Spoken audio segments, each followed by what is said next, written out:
Flamurtari dhe Tirana ndajnë pikët në Vlorë. Në ndeshjen e vlefshme për javën e 12 e kategorisë superiore, Flamurtari dhe Tirana e mbyllin takimin në shifrat e barabarta 1-1. Një ndeshje kjo tepër e rëndësishme për të dyja ekipet, e cila mbyllet me nga 1 pikë për Tiranën dhe Flamurtarin. Takim ky i cili pritet të ishte tepër i luftuar, ashtu siç edhe ndodhi në fushën e lojës. Të dy ekipet kërkuan 3 pikët, kërkuan rezultatin pozitiv për gjatë të gjithë takimit, por pa mundur.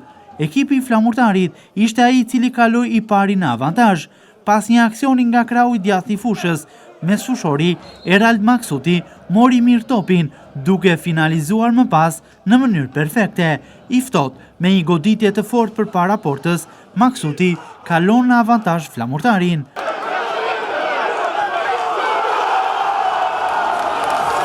Por pavarësisht rasteve të mira nga të dy ekipet, Flamurtari më shumë në pjesën e parë dhe Tirana në të dytën, takimi u mbyll në shifrat 1-1.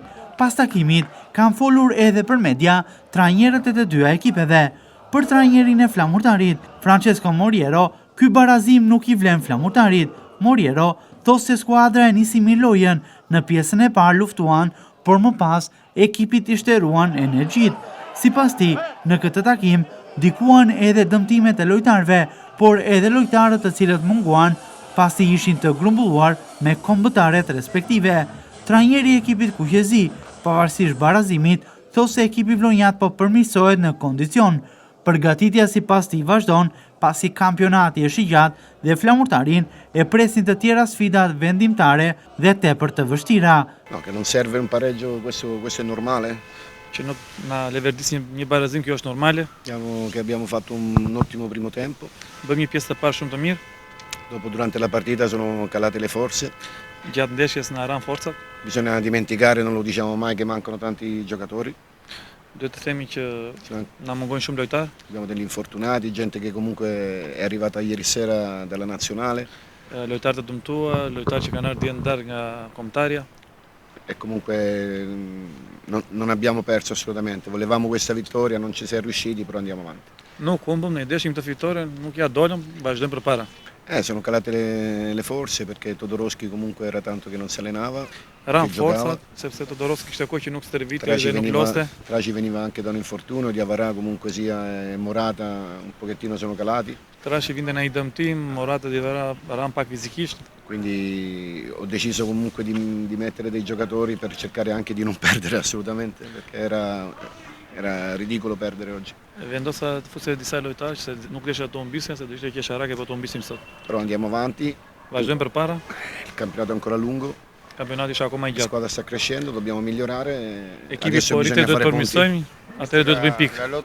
Il progetto è quello di lavorare, di arrivare comunque sia anche a gennaio dove possiamo rinforzare la squadra. Projekti është për të punuar, të forcojmë ekipin në janar. Chiederà il presidente di rinforzare la squadra? No, chiederò, parlerò. Un attaccante? No, assolutamente. Abbiamo un programma, adesso dobbiamo arrivare a gennaio. Però Kemi një program, tani do të vemi në janar. Normale che tutti volevamo la vittoria, i ragazzi hanno cercato di dimostrarla, poi Është e qartë që të gjithë deshin fitoren, lojtarët u përpoqen ta tregonin. alla fine avevamo anche poche sostituzioni. Po në fund kishim edhe pak nderime. Avevamo poche soluzioni anche nelle sostituzioni. Dhe në nderime kishim pak nderime. Për trajnerin e ekipit të Tiranës, Ardian Nuhiu, në Vlorë, ishte e rëndësishme mos të humbisnin. Nuhiu thos se edhe Tirana luftoi fort, duke patur disa raste për gol, kryesisht në pjesën e dytë të takimit. Barazimi sipas tij ishte rezultati më i drejtë i kësaj ndeshje për të dyja ekipet për atë se çfarë prodhuan në fushën e lojës.